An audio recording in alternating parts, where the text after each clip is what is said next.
आमची पुन्हा गाडगिळीची सुरुवात झाली 1832 साली सांगलीमध्ये. त्यावेळेस सांगली हे एक 6 गल्ल्यांचं गाव होतं. त्याचं नाव सांगली कारण 6 गल्ल्या म्हणून सांगली. पुणेकर ग्राहक म्हणजे चोखंद असतोच, पण तो तेवढाच प्रेम पण करतो. आणि मला वाटतं तुम्हाला त्यांच्या गरजा तुम्ही पूर्ण करू शकलात तर तो तुमच्यावर म्हणजे मनापासून प्रेम करतो. मला वाटतं पुण्यासारखी लॉयल्टी बाकी जगात कुठेच नाही आहे. आणि आत्ता अमेरिकेत दुकानात चोरी आली होती आमच्याकडे. त्यामुळे मला वाटतं अमेरिकेत मला अडचणी खूप होत गेल्या, पण त्यातनं प्रत्येकाचा मार्ग निघून प्रगतीवर खूप होत गेली. तुळशीबागेचा गणपती आला, तुळशीबागेचा गणपती आला, महागणपती आला. मंगलमूर्ती मोरया. पुणे शहर सांस्कृतिक शहर म्हणून म्हटलं जातं. शिक्षणाचं माहेरघर असेल, आता माहिती तंत्रज्ञानाचं शहर म्हणून प्रसिद्ध येत आहे. पण ह्या पुणे शहरामध्ये असे काही व्यापारी आहेत की त्यांनी देशात नव्हे परदेशातसुद्धा आपल्या पुण्याचा नावलौकिक नेला आहे. आणि अशाच काही व्यापाऱ्यांची यशोगाथा तुळशीबाग मंडळ, जे पुणे शहरातील मानाचा 4था गणपती आहे आणि ह्यावर्षी शतकोत्तर रौप्य महोत्सवाची वर्षाची सुरुवात करते. आणि ह्या अनुषंगाने तुळशीबाग व्यापारी कट्ट्याचं आयोजन केलेलं आहे. खरं तर ह्या सर्व व्यापारी पुण्यातले की ज्यांनी आपला डंका परदेशात पण नेलेला आहे, अशा व्यापाऱ्यांची यशोगाथा आपण या तुळशीबाग व्यापारी कट्ट्यावरती उलगडणार आहोत. पुणेकर आणि अशा काही व्यापाऱ्यांचं हे अतूट नातं आहे. त्यातलेच एक व्यापारी म्हणजे PNG गाडगीळ ज्वेलर्स, म्हणजे आपले दाजी काका गाडगीळ यांच्यापासून पुणेकरांचं एक अतूट नातं निर्माण झालेले आहे. आणि ह्या गाडगीळ पेढीची जवळपास 200 वर्ष असलेली ही पेढी आणि ह्या पेढीचे 6व्या पिढीचे जनक, म्हणजे खरं म्हणायला पाहिजे की आधुनिकतेचा वारसा घेतलेले, म्हणजे एवढी जुनी पिढी परंपरा जपत आधुनिकची कास धरणारं व्यक्तिमत्व म्हणजे सौरभ गाडगीळ. आणि ह्या सौरभ गाडगीळ यांना आपण आज या तुळशीबाग व्यापारी कट्ट्यावरती भेटणार आहोत. नमस्कार सर. आपलं या तुळशीबाग व्यापारी कट्ट्यावरती मनापासून सहर्ष स्वागत. नमस्कार.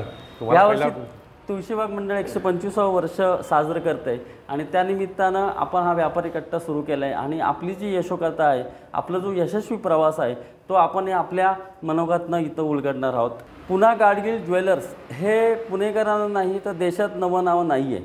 आणि ह्या गाडगीळ पेढीची सुरुवात कधी, केव्हा आणि कशी सुरुवात झाली हे जाणून घ्यायला माझ्या सकट सगळेजण उत्सुक आहात. नमस्कार. सगळ्यात पहिलं तुमचं हार्दिक अभिनंदन. 125 वर्ष तुळशीबाग गणपती पुण्याचा मानच आहे. पण भारतभरात गणपती उत्सव म्हटला की पुणे, आणि पुणे म्हटलं की तुळशीबाग हे नाव खऱ्या अर्थाने पहिल्या पासामध्ये आहेच. पण त्याच्यात लोकांची श्रद्धा खूप आहे आणि तुम्ही त्याचं काम करताय याबद्दल तुमचं कौतुक. आमची पुन्हा गाडगिळीची सुरुवात झाली 1832 साली सांगलीमध्ये. त्यावेळेस सांगली हे एक 6 गल्ल्यांचं गाव होतं. त्याचं नाव सांगली कारण 6 गल्ल्या म्हणून सांगली. आणि त्यावेळेला सांगली एक मोठी बाजारपेठ होती हळदीची. कोल्हापूर शुगरकेनचं होतं, ऊसाचं, आणि सांगली हळदीची होती. त्यामुळे ते शहर तसं म्हटलं तर छोटं गाव होतं, पण तिथे शेती उत्पन्न खूप असल्यामुळे एक बाजारपेठ होती. सांगली जवळजवळ 125 वर्ष पूर्ण आल्यावरती दाजी काकांचा सांगलीत जन्म आला होता. ते सांगली दुकानात काम करत होते. आणि त्या काळात मला वाटतं 1950च्या साली घरचे जण एक 5-6 भाऊ आणि त्यांची मुलं सगळे व्यवसायात होते. आणि दाजी काकांना असं वाटत होतं की सांगलीनंतर आता आपण कुठेतरी ह्याच्यापुढे पाऊल टाकायला पाहिजे. आणि त्यावेळेला पुणं असं एक मोठं शहर मानलं जायचं. पण सांगलीतली लोक पुण्यात आली होती, म्हणजे किर्लोस्कर सांगलीतनं पुण्यात आले होते, गरवारे आले होते. आणि असं एक वाटत होतं की या शहरात जायला पाहिजे आपण, पण ते धाडस कोण करणार. तर त्यावेळेस दाजी काकांनी ते पाऊल टाकलं आणि त्यांनी सांगलीतला म्हणजे त्यांच्या लोकांना सांगून त्यांनी त्याला नंतर पुण्यात त्यांनी स्थलांतर केलं. आणि 1958 साली लक्ष्मी रोडला कुंटे चौकात आपलं दालन चालू झालं. आता त्यावेळेला पण खूप गोष्टी वेगळ्या वेगळ्या होत्या, कारण त्यावेळेला कुंटे चौक म्हणजे लक्ष्मी रोड हा पूर्ण असा बाजारपेठ नव्हती. इथे वाडे होते, थोडी दुकानं होती, छोटी छोटी दुकानं होती आणि लोक राहायची. हे कापडाची ही पेठ होती. आणि रविवार पेठ म्हणजे सोनाबारी चौकात खरी दुकानं, सराफी व्यवसाय होता. पण त्यावेळेला दाजी काकांचे सासरे अभ्यंकर शास्त्री होते. ते त्यांना म्हटले होते की हा लक्ष्मी रस्ता आहे आणि इथे लक्ष्मी वाहणार, तर तू इथेच दुकान चालू कर म्हणून. त्यावेळी मग त्या जोशी टोकेकरांचा जो वाडा होता, आमचं दुकान जिथे आता अजून आहे चांदी विभाग, ते छोटं दुकानात आम्ही सुरुवात केली 58 साली. तेव्हा ते दुकान होतं जवळजवळ 500 स्क्वेअर फूटचं. आणि आज आमची लक्ष्मी रोडला जागा जवळ आहे 30,000 स्क्वेअर फूट. त्यामुळे ती हा पूर्ण व्यवसाय म्हणता येईल की ती सुरुवात. आणि त्याच्यानंतर मग मला वाटतंय की आम्ही म्हणतो ना की पुन्हा गाडगे म्हणजे खरं पुण्याचेच गाडगे झाले. म्हणजे आम्ही सांगली म्हणतो, पण सांगलीपेक्षा जी प्रगती झाली किंवा जे प्रेम झाला, विस्तार झाला, तो सगळा पुण्यातनं आला. त्यामुळे आम्ही खऱ्या अर्थाने म्हणतो की पुन्हा गाडगे म्हणजे पुणेरी गाडगे. पुण्यामुळेच हे आम्ही शक्य झालेलं आहे. म्हणजे असं म्हटलं जातं पुण्याने स्वीकारलं म्हणजे सगळं देशात स्वीकारलं जातं. म्हणजे आम्ही जेव्हा पुण्यात आलो तेव्हा सांगलीत नाव होतं पुरुषोत्तम नारायण गाडगे आणि पुण्यात आल्यावरती नाव ठेवलं पुन्हा गाडगे. पुन्हा गाडगे. त्या लोकांना पुन्हा गाडगे म्हणजे पुणं असं वाटलं आणि कोणी पुन्हा गाडगे म्हणायचे. त्यामुळे त्याची ती सुरुवात चांगली आली. आणि त्यानंतर मला वाटतं पुणेकरांनी ती म्हणलं असतं चोखंदर पुणेकर असतात, वेळ लागतो विश्वास टाकायला, वेळ लागतो ॲक्सेप्ट करायला. त्यामुळे दाजीकाकांनी पुढली 40 वर्ष 4 दशकं त्याच्यावरतीच पूर्ण काम केलं. आणि त्याच्यानंतर आपण बघतोय की पुणेकरांचा एकदा विश्वास टाकला आणि पुणेकरांचा एका पाठिंबा मिळाला की आपण जगात काही करू शकतो. खरी गोष्ट 1832 साली आपली स्थापना झाली, जवळजवळ 193 वर्ष झालीत. आणि एवढी सगळी परंपरा असताना आपण ह्या व्यवसायात कधीपासून आलात? मी राहायचो लक्ष्मी रोडलाच. आमच्या दुकानासमोर आमचा वाडा होता, म्हणजे जिथे आता मेन्स ॲव्हेन्यू आहे दुकान, तो आमचा वाडा होता. तिथे आम्ही राहायचो आधी. तर लहानपणापासूनच दुकानात दाजीकाकांना जाताना बघायचं. सणाच्या दिवशी दुकानात जायचं, काही दागिने घालून रात्री परत यायचं, मग आई ते परत नेक्स्ट डे द्यायची किंवा कधी कॅश मोजायला जायचं. त्यामुळे असं एक व्यवसायाची आवड एक ऑटोमॅटिकली तयार झाली होती. पण घरच्यांचं म्हणणं क्लिअर होतं की मी दाजीकाकांना सांगायचं की मी शिक्षण पूर्ण नाही करू शकलो, पण तू शिक्षण पूर्ण कर, घाई करू नका दुकानात यायची, आणि जे काय तुला शिकायचं आहे ते शिक पूर्ण. मी त्यावेळेला बुद्धिबळ खेळायचो, म्हणजे 6वीपासनं कॉलेजपर्यंत पुढपर्यंत. त्या मी नॅशनल चॅम्पियन होतो आणि त्या मला 10वी नंतर चांगले मार्क मिळाले होते. तर मी म्हटलं सायन्सनं आता आपण कॉमर्स करू, मग बुद्धिबळ पण खेळता येईल आणि पुढे व्यवसाय आहे तर ती पुढे चालू राहील म्हणून. आणि मग त्या ह्याने मी करायला लागलो. माझं शिक्षण पूर्ण आलं. मी MBA करताना सेकंड इयरला मी सांगितलं कॉलेजला की आता मला बाहेर जॉब नको आहे, तर मी थोडं दुकानात इंटर्नशिप करायला लागू का. मग हे होतं 1999-2000 साल. आणि त्यावेळेला मी दुकानात काम करायला लागलो. त्याला मी एक्सपोर्ट करायचो आणि त्यावेळेला एक्सपोर्ट, आणि मी MBA पण करत होतो फॉरेन ट्रेडमध्ये. तर त्यावेळेला एक्सपोर्टच्या एका ऑर्डरच्या निमित्ताने मला बाहेर जायला लागलं परदेशात. आणि त्यात डॉक्युमेंटेशन त्यात मी इन्व्हॉल्व झालो. आणि मग त्या अर्थात ती सुरुवात झाली. त्याच्यातनं ती ऑर्डर झाली, पूर्ण सक्सेसफुल झाली. आणि मग मला वाटलं की इथे आपण काहीतरी वेगळं करू शकतो. आणि 1999-2000 ही सुरुवात होती. आता जवळजवळ 25 वर्ष आहे माझ्या व्यवसायात या. पण त्यावेळेला पण माझं एक म्हणणं क्लिअर होतं आणि की नुसताच मी असं म्हणत नव्हतं दाजीकाकांना की जे त्यांनी केलं त्या काळात तरी योग्य होतं. पण मी म्हटलं की आता 2000चा दशक होतं, त्यात गोष्टी खूप बदलल्या होत्या. आणि मला नेहमी वाटायचं की एका दुकानामध्ये तुम्ही एकच दुकान तुमच्या शहरात असल्यावरती तुम्ही काय लोक तुमच्या किती येऊ शकणार आहे. कारण बायका कामाला लागल्या होत्या, लोकांना वेळ कमी होता, लोक आता स्वतःचं इव्हन कन्व्हिनियन्स बघायला लागली होती. त्यामुळे मग मी म्हटलं की आणि जो करायचा धंदा तो धंदा करायला पाहिजे की ज्या धंद्यात मॅनेजमेंट आहे, ज्या धंद्यात आपण गोष्टी लोकांकडे सिस्टीम आणि प्रोसेस लावून गोष्टी आपण करू शकतो. कॉर्पोरेट लेवलमध्ये आपण जायला पाहिजे. तर त्यामुळे आणि म्हणजे दाजीकाकांनी त्याला खूप अगदी पाठिंबा दिला. असं तरी कुठल्याच गोष्टीला अडथळा घातला नाही. किंवा मी नेहमी लोकांना सांगतो की मागची पिढी जेव्हा तुमच्या नवीन विचार जेव्हा ॲक्सेप्ट करते त्यांनी खूप तुम्हाला मोठा पाठिंबा मिळतो आणि तुम्हाला खूप प्रोत्साहन मिळतं. कारण बरेच वेळा काय होतं की मागची पिढीला वाटतं अरे मी इतके वर्ष धंदा करतोय, असाच करतोय, आता बदलू नको, असंच करतो. आणि त्याच्यामुळे मग काय होतं की नवीन पिढीची ऊर्जा कुठे कमी होते. मग तेही म्हणतात चल ठीक आहे ते चालू राहू दे. आणि प्रश्न फक्त पैशाचा नसतो, प्रश्न असतो एक अचिव्हमेंटचा की आपल्याला काहीतरी करून दाखवायला पाहिजे. आणि म्हणजे मी जेव्हा जॉईन झालो दुकानात तेव्हा मी त्यांना म्हणलो दाजीकाकांना की आपण एक स्वॉट करू, म्हणजे strength, weakness, opportunity and threat. तर आमचे एक सिम्बॉलिझममधले प्रोफेसर होते गोडबोले म्हणून, तर त्यांच्याबरोबर मी तो स्वॉट केला. आणि म्हणजे आता स्ट्रेंथ आपली सगळ्यांना माहिती होती, पण विकनेस काय आहेत आणि थ्रेट्स काय आहेत हे एकदा समोर दाखवल्यावर त्यांनाही पटलं ते की हो आपण बदलायला पाहिजे. म्हणजे पूर्वी अशी कल्पना होती की मालक म्हणजे दुकानात गल्ल्यावर बसणार, दुकान उघडणार, बंद करणार, सगळे व्यवहार मालक करणार, असा व्यवसाय होता. आणि मी म्हणायचो की फक्त किल्ल्या असताना मालक होत नाही आपण काही, किंवा आपणच फक्त व्यापाऱ्यांशी बोललोय आपण मालक होत नाही. बरोबर पण त्या गोष्टी आपण लोकांना देऊ शकतो, आपण त्या गोष्टी डेलिगेट करू शकतो आणि डेलिगेशनमधनंच मला वाटतं की आपली पुढे ग्रोथ होऊ शकेल. आणि हे त्यांनी ॲक्सेप्ट केलं. पहिलं दुकान जेव्हा एक दुकान असताना सगळ्याच गोष्टी आम्ही घरचे करायचो, की कॅश मोजायची, बँकेत भरायची, नवीन दागिने काय आले तर घ्यायचे, डिझाईन सिलेक्ट करायची. मग मी त्याला म्हटलं आपण पहिली ब्रांच करूयात पौड रोडला. आम्ही 2001 साली पहिली आमची ब्रांच केली. तर त्या ब्रांचमध्ये म्हणजे ती होती प्रोसेस ड्रिव्हन. त्यात आम्ही कोणी नव्हतो, एक फक्त मॅनेजर होता. आता तो पण जरा हायब्रिड होता. तो आमचा एक कारागीर होता, त्याचा मुलगा होता. आता तो आमच्याबरोबर होते 50-60 वर्ष कारागीर तो.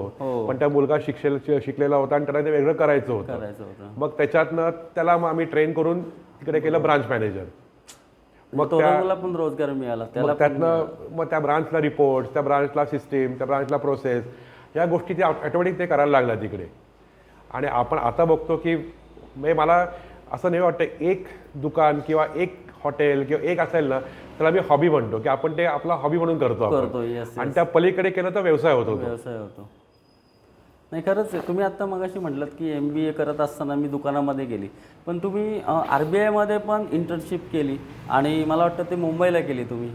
MBAच्याच पहिला वर्ष झाल्यावरती तुम्हाला एक 2-2.5 महिने इंटर्नशिप करायला संधी मिळते. तर त्यावेळेला मला RBIतनं मी तर अप्लाय केलं, मला तरी सिलेक्ट केलं होतं. आणि त्यावेळेला गोल्ड मार्केट्स इन इंडिया आणि फ्युचर गोल्ड मार्केट जे आपण आता MCX वरती बघतो, त्यावेळेला ती इंडियात नव्हती. इंडियात त्याला फक्त बाजारपेठ होती स्पॉट मार्केटची. तर ही फ्युचर मार्केट आपल्याकडे पूर्वीच्या काळात होती, नंतर बंद झाली ती. तर त्याच्यावरती मी स्टडी केला की फ्युचर मार्केट लंडनची, न्यूयॉर्कची. पण ह्याच्यातनं खरं काय आलं की RBIमध्ये गेल्यामुळे तिकडल्या मोठ्या बँकरशी, गव्हर्नमेंट ऑफिसरशी एक चर्चा झाली. विजन कळली इंडस्ट्रीची काय असू शकते, ती विजन कळली की आपण काय करू शकतो.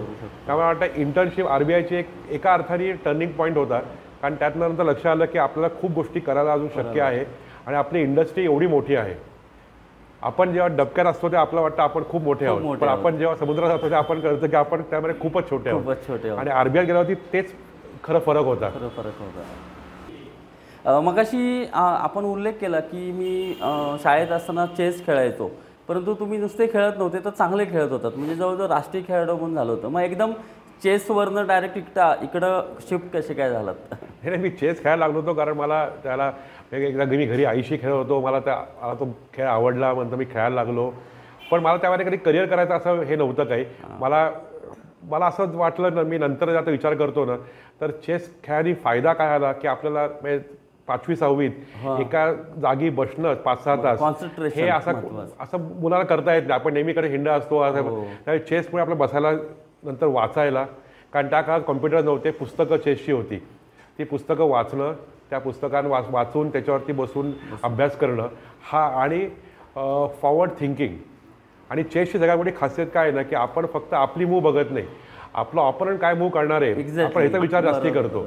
आणि हेच मला व्यवसायात आपल्याला ठेवायला लागतं की आपण आपलं काम करतोय, पण मार्केटमध्ये काय नवीन चालू आहे, मार्केटमध्ये कॉम्पिटिशन काय प्रकारे गोष्टी करताय.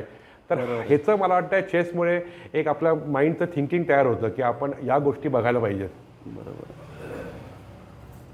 खरं तर आता तुमचं PNGचे लॉट्स ऑफ प्रकारचे दागिने असतील, परंतु आपण आता बघतो जसं तुम्ही म्हटलं मार्केट खूप वाढलेलं आहे, परंतु ह्यामध्ये तुमच्या दागिन्यांचं वैशिष्ट्य काय? आता ना मार्केट असं आलेलं आहे की पुणेरी लोकच, म्हणजे पुण्यातले लोक आता फक्त महाराष्ट्र दागिने घालतच नाहीत.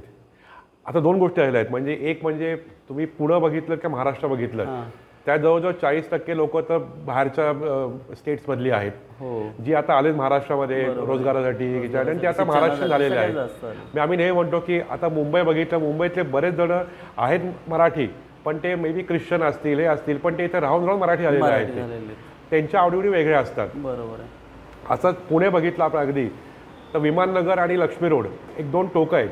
तिकडचं गिराईक बघितलं तर त्या गिराईक बरंचसं मॉडर्न आहे, ते गिराईक बरंचसं नॉन महाराष्ट्रीयन आहे. इथे पेठात बघितलं तर गिराईक महाराष्ट्रीयन जास्ती आहे.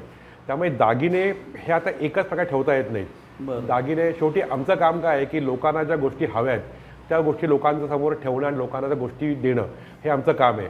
त्यामुळे दागिने आता फक्त एकाच पद्धतीचे करतो असं करून चालत नाही आम्हाला. आम्ही म्हणजे आता आपलं नाव म्हटलं की पहिलं नाव येतं महाराष्ट्रीयन दागिने, त्यात पेशवाई दागिने असतील, हे आपलं नाव पहिलं येतं. म्हणजे हँडमेड दागिने, शिंदेशाही तोडे, हार, मोहनमाळा, ट्रॅडिशनलमध्ये तर या गोष्टी आपली स्ट्रेंथ आहे. पण या गोष्टी आता फक्त महाराष्ट्र लोक नाही आहेत, पण बाकी लोक पण वापरत आहेत ते. कारण आजकाल सोशल मीडिया, सिनेमा याचा खूप इन्फ्लुएन्स आला दागिन्यांवरती. म्हणजे अगदी मी म्हणलं आता या काळात बघितलं तर महाराष्ट्रीयन लोक पण लग्न आता 5-5 दिवस करतात. म्हणजे आधी संगीत असेल, हळद असेल, मग काहीतरी इव्हेंट टाईप झाले. त्यामुळे आता प्रत्येक 5 दिवसाला दागिने वेगळे हवे असतात. लोक वेगळे कपडे तयार करतात. मग कधी डायमंड वापरा, कधी कुंदन पोलकी वापरा, कधी प्लेन गोल्ड वापरा, कधी टेम्पल ज्वेलरी वापरा. त्यामुळे आता सगळ्याच गोष्टी लोकांना हव्या असतात. आणि मला वाटतं प्रत्येकाला एक आवड निवड फिक्स असते किंवा मला काय टाईपचे दागिने हवेत. मला अँटिक हवेत, मला या पॉलिशमधले हवेत, मला खड्यांचे हवेत, मला प्लेन हवेत. त्यामुळे आम्ही बरंच काम सायंटिफिकली करतो की प्रत्येक दुकानात येणारा आपला ग्राहक वर्ग कोण आहे, त्या वर्गाला काय दागिने हवे असतात, त्यांची बाईंग हिस्ट्री काय आहे. त्यामुळे आता मी हे म्हणतो की व्यवसाय जेव्हा वाढतो ना, त्या व्यवसाय आर्ट राहत नाही, व्यवसाय सायन्स होतो. म्हणजे आपण बघितलं मॅकडॉनल्ड, तर तिथे तिकडला जो आता बर्गर आहे तो सगळीकडे सेमच लागतो, कारण ते सायन्स आहे, ते आर्ट नाहीये. जेव्हा एक रेस्टॉरंट असतं तेव्हा तो शेफ जे बनवतो ते रोज वेगवेगळं असतं, त्याची आवड असते. पण जेव्हा व्यवसाय वाढतो तेव्हा आपण त्याला सायंटिफिकली पद्धतीने करतो. त्यामुळे असं आमच्या डेटाला खूप महत्त्व आहे. हा व्यक्ती कधी माझ्याकडे आलेला आहे, हा व्यक्ती वर्षातनं कधी दागिने खरेदी करतो, त्या व्यक्तीला काय गोष्टी आवडतात, त्याच्या आवडीनिवडी कशानुसार आपण त्याला कसं सांगू शकू, या गोष्टीवरती काम खूप करायला लागतं. त्यामुळे रिटेल आजच्या काळात खूप झालं सायंटिफिक. म्हणजे आपण नुसतं सगळ्या गोष्टी ठेवून हे होणार नाही करून ते काही. तुम्हाला तुमचा ग्राहक कोण आहे ओळखणं गरजेचं आहे. आणि जसं वेगळ्या लोकेशनला वेगवेगळ्या शाख्यांचे डिझाईन वेगळे असतात, वेगळ्या लोकेशनला ग्राहकांच्या आवडीवडी वेगळ्या असतात, दागिन्यांचे प्रकार वेगळे असतात, light weight, heavy weight, traditional, modern, plain gold, studded, अशा अनेक गोष्टी बघायला लागतात. पण त्यातलं एक आहे की या सगळ्याच्या मागे जे बाईंग प्रोसेस आहे त्याच्यात खूप आम्ही स्ट्रिक्टली फॉलो करतो. म्हणजे QC असेल की प्रत्येक दागिना आला की त्याचं आमचं अख्खं QC डिपार्टमेंट आहे. तो दागिना बघणं, ते फिनिशिंग बघणं, पॉलिश बघणं, त्याची प्युरिटी चेक करणं, कॅरेटोमीटर असतो, त्यातनं आम्ही दागिने एखादा दागिना पूर्ण आठवतो, त्याची प्युरिटी बघतो. तर या गोष्टीवरती वाटतं हे सगळ्यात बॅकबोन महत्त्वाचं आहे.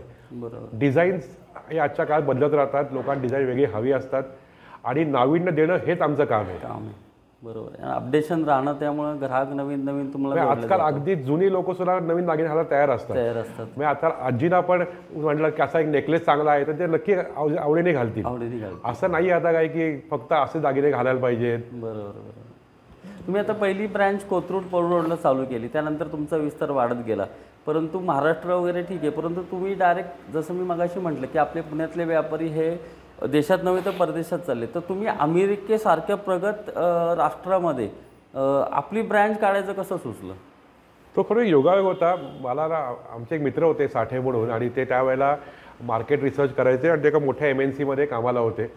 तर ते अमेरिकेला राहायचे आणि ते मला बरेच वेळा सांगायचे की अरे अमेरिकेला ना हा आपला जो सनीवेल भाग आहे कॅलिफोर्नियाचा, सिलिकॉन व्हॅली, तिथे पहिल्या टप्प्यामध्ये तेलुगू लोक खूप गेली होती आणि सेकंड टप्प्यामध्ये 2002 ते 2008 मध्ये आपली लोक खूप गेली होती, म्हणजे नाशिकची, पुण्याची. आणि ते म्हणाले की तिथे असा कोणीच महाराष्ट्रीयन ज्वेलर नाही आहे, तिथे असा कोणी हक्काचा आमचा ज्वेलर नाही आहे, पण तिथे लोकसंख्या खूप आहे महाराष्ट्रीयन लोकांची. मग आम्ही ते पहिलं केलं, एक्झिबिशन बघितल्यावरती त्याचा रिस्पॉन्स चांगला मिळाला आणि मग आम्ही ठरवलं की इथे आपण एक संधी आपण करू शकू. आता ते करणं देशात ते वेगळं होतं आणि ते म्हणजे अमेरिकेचं दुकान मला वाटतं खऱ्या अर्थाने अनेक वेळेला अनेक ठिकाणी आपण म्हणून असं आउटस्टँडिंग आहे किंवा लँडमार्क आहे. कारण आम्ही चालू केलं दुकान, त्यानंतर अमेरिकन ती बँकिंग क्रायसिस आलं 2008 सालची, त्यामुळे ते एक वर्ष अमेरिका पूर्ण अगदी ठप्प होती. मग नंतर दुकान चालू आलं, मग सगळ्या गोष्टी चांगल्या व्हायला लागल्या. त्याच्यानंतर मग कोविड आला, कोविड नंतर अमेरिकेला परत हे होता आणि आता अमेरिका दुकानात चोरी आली होती आमच्याकडे. त्यामुळे वाटतं अमेरिकेत मला अडचणी खूप होत गेल्या, पण त्यातनं प्रत्येकाचा मार्ग निघून प्रगतीवर खूप होत गेली. तुम्ही आता म्हटलात की अमेरिकेतल्या शॉपवर चोरी पण झाली होती, पण खऱ्या अर्थानं आता पुण्यात झालं तर ठीक आहे, तुमच्या इथं रिलेशन असतात, म्हणजे व्हॉट एव्हर पोलीस डिपार्टमेंट असेल, म्हणजे तुम्हाला स्थानिक जो सपोर्ट आहे तो पटकन मिळतो. पण अमेरिकेसारख्या राष्ट्रामध्ये चोरी होणं आणि मग तिथला एक्सपिरियन्स किंवा तुम्ही कसं हँडल केलं हे सगळं? हे खरं म्हणलात ना तर अमेरिकेपेक्षा म्हणजे अमेरिका आपला देश खूप प्रगतिशील वाटतो, पण की तिथे सपोर्ट लगेच तुम्हाला मिळतो. तिथे एक गोष्ट आहे की पहिलं तुमचा सगळा व्यवसाय पेपरवरती हवा, तुमच्याकडे सगळे डॉक्युमेंट्स हवेत, कारण तिथे सगळा माल इन्शुर्ड असतो. त्यामुळे आता अमेरिकेत या अशा चोऱ्या होणं हे अमेरिकेत सध्या खूप वाढलेलं आहे. म्हणजे आपल्याकडे जसं आपण म्हणायचो की या गोष्टी बिहार UPला व्हायच्या 10-20 वर्षापूर्वी, त्या गोष्टी अमेरिकेत व्हायला लागल्या आहेत. म्हणजे अशी 20-25 लोकांची टोळकी अशी दिवसाढवळ्या दुकानात येतात. ते हातात त्यांच्याकडे 2 प्रकार रॉबरी असतात. एक आर्म रॉबरी म्हणजे जिथे बंदुकी वापरल्या जातात, आणि एक म्हणजे नुसती रॉबरी, म्हणजे त्याला ते थेफ्ट म्हणतात. आता थेफ्टला शिक्षा फार नसते, काही 1.5-2 वर्ष शिक्षा असते फक्त. तर ही लोक बंदुकी वापरत नाहीत, पण ते आता त्यांच्या कोयते तलवारी असे घेऊन ते दुकानात येतात. ते दुकानात काचा असतात, कारण तिथे शटर लावता येत नाही आणि दिवसाला काचा असतात. तर आमच्याकडे दुपारी 2ला चोरी आली, पण त्याच्या आधी त्या एरियामध्ये बऱ्याच चोऱ्या झाल्या होत्या. तर आम्ही स्टाफला ट्रेनिंग दिलं होतं की असं काही घडलं तर तुम्ही आपला हात जा स्टाफ रूममध्ये आणि काही करू नका. आपल्याकडे कॅमेरे आहे, आपल्याकडे सगळा माल इन्शुर्ड आहे. तर ही असे 25 लोक दुपारी अशी 2च्या आसपास दुकानात घुसली. त्यांनी काचा तोडल्या, आतमध्ये आले, आणि त्यांनी तिच्याकडे 3 मिनिटं वेळ असतो, कारण प्रत्येक दुकानात एक पॅनिक बटन असतं. ते आपण दाबलं की पोलीस 3 मिनिटात पोहोचतात. हो का? आणि कुठेही तुम्ही असाल तरी पोलीस 3 मिनिटात पोहोचतात तुमच्याकडे. आणि त्यामुळे या लोकांना माहिती होतं की 3 मिनिटात पोलीस येणार. त्यामुळे ह्यांनी 2 मिनिटं 40 सेकंदमध्ये जेवढं त्याला घेता आलं तेवढं त्यांनी घेतलं. असं म्हणजे ते मोठ्या अशा बॅग्स घेऊन येतात, त्यात काउंटर फोडतात, गोष्टी घालतात. बाहेर गाड्या त्याच्या उभ्या होत्या आणि ते 5 गाड्यातनं आले होते. पोलीस लगेच आले, पण पोलीस आल्यावर ते पळून जायला लागले. आणि त्यानंतर एका गाडीला पकडलं पोलिसांनी. त्याचे 5 जणं पकडली गेली. ती 5 जणं आता जेलमध्ये आहेत आणि त्यांच्यावरती म्हणजे बरंच केस चालू आहे. पण तात्पर्य सांगायचं काय की तिकडे पोलिसही म्हणले की आमच्याकडे सिस्टीम खूप वेगळी आहे. आमच्याकडे आम्ही लोकांना म्हणजे इव्हन चोरांवरती आम्ही स्वतःहून गोळ्या झाडू शकत नाही. जोपर्यंत तो आमच्यावरती झाडत नाही, आम्ही गोळ्या झाडू शकतो सेल्फ डिफेन्समध्ये. आणि त्यामुळे आम्हाला लिमिटेशन खूप आहे. बरोबर आहे. म्हणजे ते मी तिथे नंतर गेलो होतो, पोलिसाला भेटलो, त्यांचं सहकार्य खूप होतं. इन्शुरन्स सहकार्य होतं, आम्हाला सगळा माल मिळाला इन्शुरन्समधनं, कारण डॉक्युमेंटेशन क्लिअर होतं. पण तिकडले पोलीस म्हणले की तुम्हाला वाटतं, पण भारतीय पोलिसांच्या तुम्ही जी स्पीड आहे काम करायचं आणि तुमच्याकडे जी पॉवर आहे ती आमच्याकडे नाही आहे. म्हणजे ही लोक त्यातले 5 जण अजून जेलमध्ये आहेत, बाकी लोक बाहेर आहेत. पण ते काही बोलत नाहीत. काही ते म्हणलं आम्हाला बोलायचं नाही आहे, तुम्ही त्याला फोर्स करू शकत नाही. ते त्यांचं चालू आहे खाणं पिणं. आणि पोलीस म्हणले की आम्ही एका पॉईंटनंतर काही करू शकत नाही आहोत. बरोबर आहे. त्यामुळे त्या लोकांना शिक्षा होईल 1 वर्ष, नंतर बाहेर पडतील ते. त्यामुळे तिकडली अर्थव्यवस्था, तिकडली जी ज्युडिशरी सिस्टीम जी आहे ना, ती अशी हे चाललेली आहे. कारण आणि ती स्टेट वाईज असते. तर कॅलिफोर्निया स्टेटला त्यांचं गव्हर्नमेंटचा म्हणजे तिकडला गव्हर्नरचा असा आहे की लोकांना एक सेकंड चान्स द्यावा, म्हणून ते असं चोरीला ते फार महत्त्व देत नाही. खून झाला, गोळ्या झाडल्या तर ते सिरियस घेतात ते. पण ही घटना मोठी झाल्यामुळे याचा खूप सगळ्यांनी याचं कव्हरेज दिलं होतं. त्यामुळे ही आता गेली FBI कडे, त्यांच्या सेंट्रल एजन्सीकडे, आणि ते आता याचा तपास करत आहेत. पण अजूनपर्यंत ती चोर तर काय कोण मिळालं नाही आहेत. काही तरी जी लोक आहेत ती अजून आतमध्ये आहेत. पण त्यातनं मला एक असं जाणवलं की आपला देश आणि आपल्याकडली जी अर्थव्यवस्था आहे, आपल्याकडली जी सुरक्षितता आहे ना, ती खरंच वेगळ्या लेवलची आहे. म्हणजे आपण म्हणतोय फॉरेनचे देश आणि हे, पण तिकडे गोष्टी खूप तिथे गोष्टी खूप घडतात अशा. आणि तिथे भीती नाही त्या लोकांना कायद्याची काही, कारण कायद्याचं त्याला लोकांना लिमिटेशन माहिती आहेत. कायदा काय करू शकतो. म्हणजे ते तिकडले पोलीस मला आपण म्हणले की जर का हे भारतात घडलं असतं तर आतापर्यंत पोलीस सगळ्या लोकांना शोधून काढलं असतं. पण ते म्हणले आमच्याकडे शोधून काढून त्यांना अटक केली असती. आमच्याकडे लिमिटेशन आहेत ती. बरोबर आहे. खरं तर आपण आता बघतोय सोनं पार 1 लाख रुपये तोळ्यापर्यंत गेलं होतं. आणि म्हणजे भाव तर चढतच चाललाय त्याचा. आणि सर्वसामान्यांना सोनं घ्यायची खूप एक तर इन्व्हेस्टमेंट असेल किंवा दागिने करायचे असतील, यासाठी त्यांची एक आशा असती. तर त्यासाठी तुम्ही एक सर्वसामान्यांसाठी सुवर्ण भिशी योजना चालू केली होती. तर त्या भिशीमागचं कसं आहे, म्हणजे संकल्पना काय होती? मला वाटतं की भिशी चालू त्याला मागे 2 कारणं होती. एक म्हणजे आपल्याकडे 2 प्रकारची लोक ग्राहक बघितले तर, एक म्हणजे ज्यांच्याकडे जे महिन्याला साठवून सोनं एका दागिना खरेदी करतात, आणि काही लोक असतात ज्यांच्याकडे पैसे तयार असतात, त्यांना पुढे घ्यायचं आहे. आता पुढे लग्न 1 वर्षानंतर. तर मग आम्ही 2 प्रकारच्या योजना चालू केल्या. एक म्हणजे की तुम्ही एकदम पैसे देऊन ठेवा, वर्षानंतर दागिने खरेदी करा, आणि तुम्हाला बिना मजुरी तुम्हाला ती खरेदी करता येईल. ओके, मग आता मजूर असेल 15-16%, बरोबर आहे. तर आत्ता पैसे भरले तर आपले 15-16% आपले वाचतील वर्षभरात. बरोबर. ही एक योजना होती की ज्यांच्याकडे पैसे आता तयार आहेत ती. आणि एक अशी होती की ज्यांच्याकडे पैसे नाही आहेत त्यांनी महिना पैसे भरत जावं आणि मग त्या 12 महिने आल्यावरती त्यांनी खरेदी करता यावी.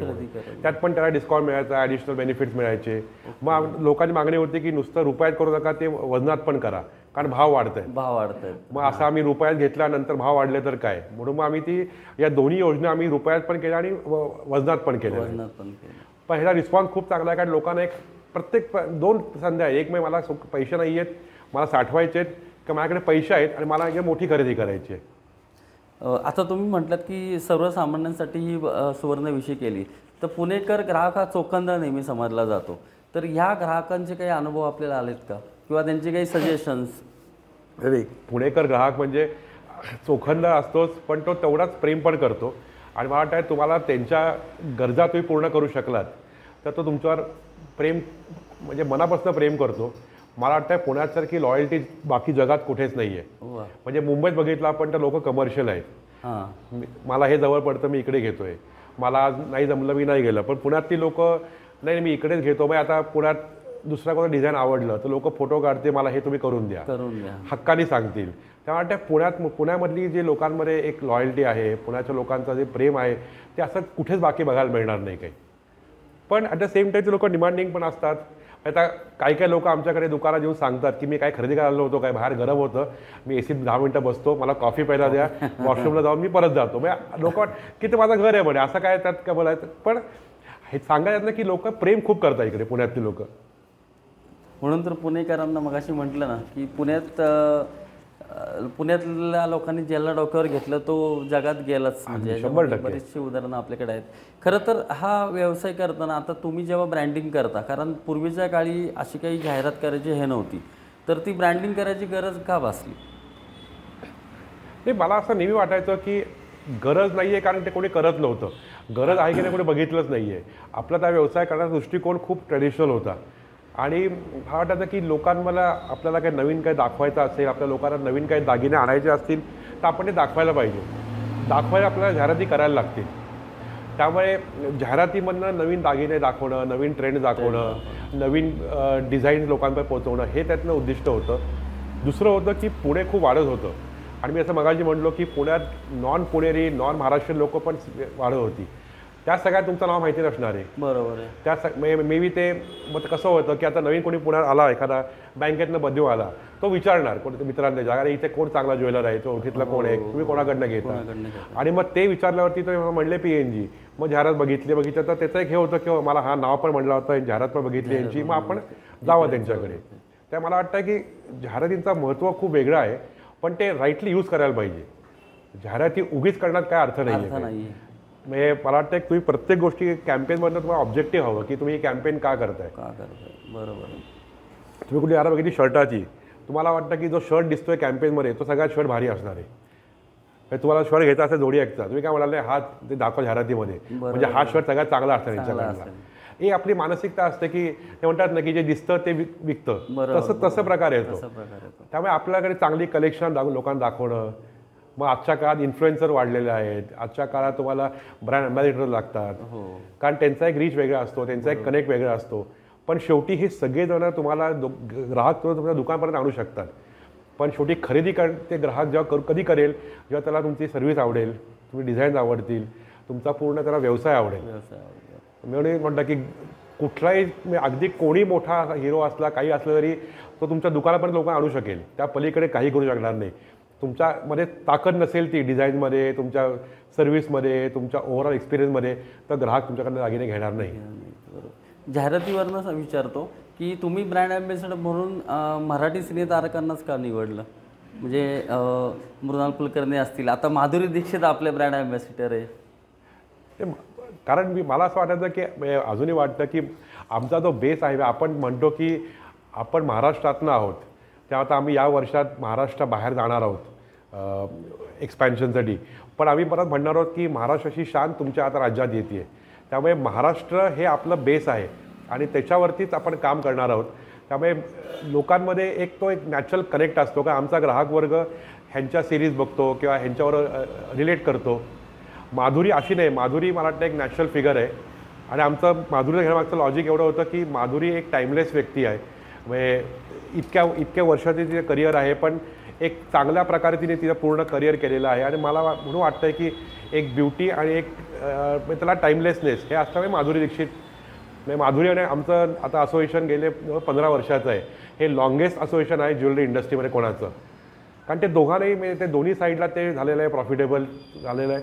आणि मला वाटतं की प्रत्येक म्हणजे सिनेतारिका असेल, कोणी ॲक्टर असेल, पण त्यांच्याकडनं मेसेज तुम्हाला काय पोचवायचा हे खूप महत्त्वाचं आहे.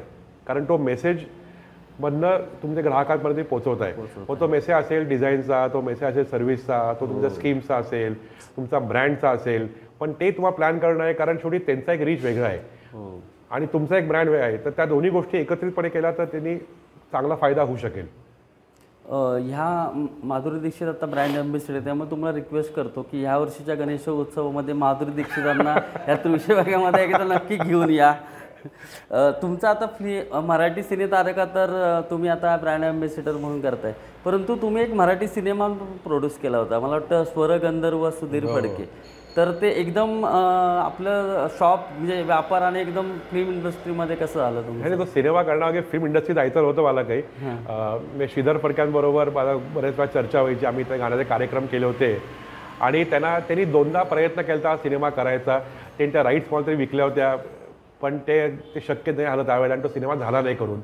आणि ते मला एकदा बोलले होते की असं कोणीतरी हा सिनेमा केला तर खूप एक चांगली आनंदाची गोष्ट होईल माझ्यासाठी. पण आपल्या सगळ्या म्हणजे आपल्या म्युझिकमध्ये ज्यांनी एवढं मोठं नाव केलेलं आहे त्यांच्यावरती म्हणजे पुढच्या पिढीला त्यांची माहिती होणं, त्यांची गाणी पोचवणं ह्यासाठी हा सिनेमा करायला पाहिजे. त्यामुळे हा सिनेमा आम्ही केला होता त्या सामाजिक बांधिलकीतनं. ह्याच्यातनं सिनेमा म्हणून प्रॉफिट बघायचा की असं म्हणून खरं केलेला नव्हता काही तो. आणि म्हणजे सिनेमा चांगला करून झाला, त्याला रिस्पॉन्स चांगला मिळाला. पण सिनेमा क्षेत्रात पदार्पण करणं हा भाग नव्हता आणि तो अजून नाही आहे. नाही, तुमची पर्सनॅलिटी खूप चांगली आहे. म्हणजे तुम्ही सिनेमामध्ये स्कोप पण भरपूर आहे. खरं तर आता तुम्ही हे विजनरी म्हणून काम केलं. म्हणजे एक आपलं दुकान असताना ब्रँचेस वाढवल्या, त्याच्यामध्ये अमेरिकेसारख्या राष्ट्रामध्ये पण ब्रँच काढली. म्हणजे हे करत असताना तुम्ही कंपनीसुद्धा लिस्टेड केली आणि ते करत असताना तुम्ही IPO काढला. तर हे सगळं कशा पद्धतीने केलं मॅनेज आणि कसं सुचलं तुम्हाला हे? ते माझ्या डोक्यात बरेच दिवसापासून होतं, म्हणजे बऱ्याच वर्षांपासून की आमचा व्यवसाय बघितला ना तर आमच्या व्यवसायाला कॅपिटल खूप लागतं.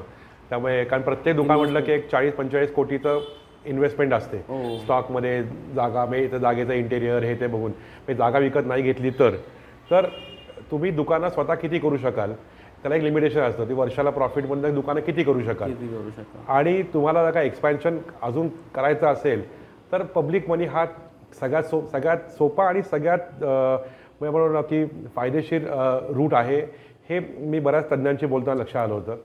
आता पब्लिक होताना 2 गोष्टी राहतात त्यामध्ये की जेव्हा ती प्रायव्हेट असता तेव्हा तुम्हाला वाटतं ते तुम्ही करू शकता. जेव्हा ती पब्लिक असतात तेव्हा तुम्हाला प्रत्येक 3 महिन्यानंतर तुम्हाला लोकांसमोर तुमचा अपडेट द्यायला लागतो की मी हे का केलं, कशामुळे केलं. तुम्हाला एक यावर्षी या 3 महिन्यात माझा सेल किती होणार आहे, या 3 महिन्यात काय गोष्टी घडल्या आहेत. आणि तुम्ही पब्लिकला अकाउंटेबल आहात. कारण पब्लिक तुमच्यावर त्याचा शेअर होल्डर आहे. 1 शेअर असेल किंवा 1 लाख शेअर असेल त्याचा हक्क तेवढाच आहे. कारण म्हणून तो मालक आहे, शेअर होल्डर म्हणजे. त्यामुळे एक माइंडसेट तुमच्यात असेल की तुम्हाला लोकांना उत्तर द्यायची तुम्ही तयारी असेल. काही जण म्हणतात की मी काय लोकांना उत्तर देऊ, मला हवं ते मी करीन. मी सांगितलं मी पुढल्या 3 महिन्यात समजा मी 4 दुकानं करणार आहे, मी नाही केली, मला वाटलं मला नाही करायची म्हणून. तर हे आपण असं प्रायव्हेट करू शकतो. मी नाही केलं, मी नंतर करीन. पण पब्लिक असल्यावर तुम्ही ते लोकांना तुम्ही जे सांगताय आणि तुम्ही ते नाही केलं तर तुमचा शेअर लगेच खाली येतो. त्यामुळे ती माइंडसेट असणं गरजेचं होतं आणि तुम्हाला ऑर्गनाईज असणं खूप गरजेचं होतं. त्यामुळे मी कोविडच्या मध्ये आम्ही लॉकडाऊनमध्ये मी खरं हे सगळी तयारी चालू केली आम्ही की काय गोष्टी करायला पाहिजेत. मग त्यासाठी चांगला बोर्ड ऑफ डायरेक्टर्स, त्याआधी तुमच्याकडे लिगली तुम्ही पूर्ण कंप्लायंट आहात का. आम्ही जेव्हा IPOला गेलो पब्लिक लिस्टिंगला तेव्हा आमच्याकडे इन्कम टॅक्स GSTचं कुठल्याही केसेस पेंडिंग नव्हत्या. काही सगळं क्लिअर होतं, कुठल्याही लिगल केसेस नव्हत्या. बिझनेसमध्ये सिस्टीम होती, लोकं चांगली होती, प्रोसेस होती, ग्रोथ होती. म्हणजे आता ते असे बऱ्याच बघतात मेट्रिक्स की तुमच्याकडे म्हणजे आमच्याकडे पर दुकान रेव्हेन्यू हा भारतातला सगळ्यात जास्ती होता. म्हणजे आमचा 160 कोटीचा रेव्हेन्यू होता पर दुकान किंवा आमचा per square foot revenue 7 lakh रुपयाच्या वरती होता. तर अशा गोष्टी मार्केट ॲप्रिशिएट करतं. आपण त्या म्हणतो स्टॉक टर्न्स, तर आमचे स्टॉक टर्न्स 6च्या पलीकडे होते, जे इंडस्ट्री ॲव्हरेज 4 होता. त्यामुळे त्या गोष्टी मार्केटने गोष्टी त्या ॲप्रिशिएट केल्या आणि सिस्टीम प्रोसेसमध्ये लिस्टिंग चांगलं करून झालं. पण आता पब्लिक झाल्यावरती मी म्हणतो की आता तुम्ही आधी रणजी खेळ होता, तुम्ही IPL खेळताय, खेळ तोच आहे, पण आता तुमचा प्लॅटफॉर्म वेगळा आहे आणि तुम्हाला आता लोकांना उत्तर द्यायला लागतात. तुम्हाला आता गोष्टी विचारपूर्वक ठरवायला लागतं, सांगायला लागतं, डिसिप्लिन येतं त्या सगळ्या ह्याच्यामध्ये. आता तुम्हाला आता तुम्ही पुढल्या 3 महिन्यात काय करणार आहात हे तुम्हाला मार्केटला आधी कळवायला लागतं. तुमच्या पूर्ण वर्षाचा प्लॅन काय आहे, तुम्ही किती दुकानं करणार आहात, तुमचा अंदाजे काय तुमचा सेल असू शकतो, या सगळ्या गोष्टी लोक मागतात. त्यामुळे ऑर्गनाईज होणं आणि तुमच्या कमिटमेंट पूर्ण करणं हे खूप महत्त्वाचं होतं पब्लिक झाल्यावरती. पण ॲट द सेम टाईम तुम्हाला खूप भांडवल मिळतं, तुमच्याकडे लोकं चांगली कामाला येतात. म्हणजे एका पब्लिक कंपनीमध्ये म्हटलात तर तुम्हाला चांगली मॅनपॉवर मिळते, कारण त्या लोकांना माहिती आहे की पुढे आपलं फ्युचर चांगलं आहे. त्यामुळे फायदे खूप आहेत त्याचे आहेत. आणि सगळ्यात महत्त्वाचं तुम्हाला वाटतं कंप्लायंट, म्हणजे पब्लिकला गोष्टी आवडतात ट्रान्सपेरंट. तुम्ही आधी आपण सांगा की बाबा माझं पुढलं वर्ष थोडं खराब जाणार आहे. बरोबर. लोकांना सरप्राईज आवडत नाही मार्केटमध्ये.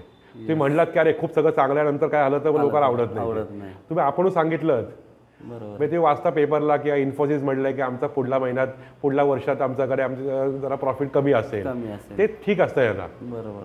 पण लोकांना म्हणजे ट्रान्सपरन्सी खूप आवडते मार्केटला. हेच करत असताना तुमचा आता हा कामाचा आवाका बघून तुम्ही नवरात्रीच्या 9 दिवसामध्ये 9 स्टोअर्स ओपन केली.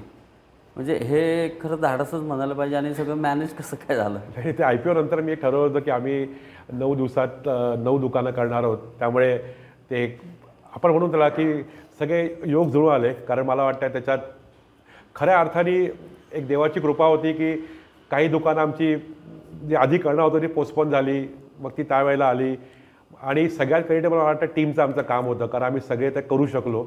एवढी दुकानं करताना प्रत्येक दुकानाजवळ 50 लोकांचा स्टाफ, ते 500 लोकं घेणं, त्यांचं ट्रेनिंग करणं, त्या दुकानात असलेली व्हरायटी डिझाईन बघणं, हे काम खूप मोठं होतं. पण मला वाटतं खऱ्या अर्थाने ते झालं कारण आम्ही सगळ्यांची एक कॉमन व्हिजन होती, एक कॉमन स्वप्न होतं आणि ते स्वप्न विथ राईट प्लॅनिंग आम्ही करू शकलो.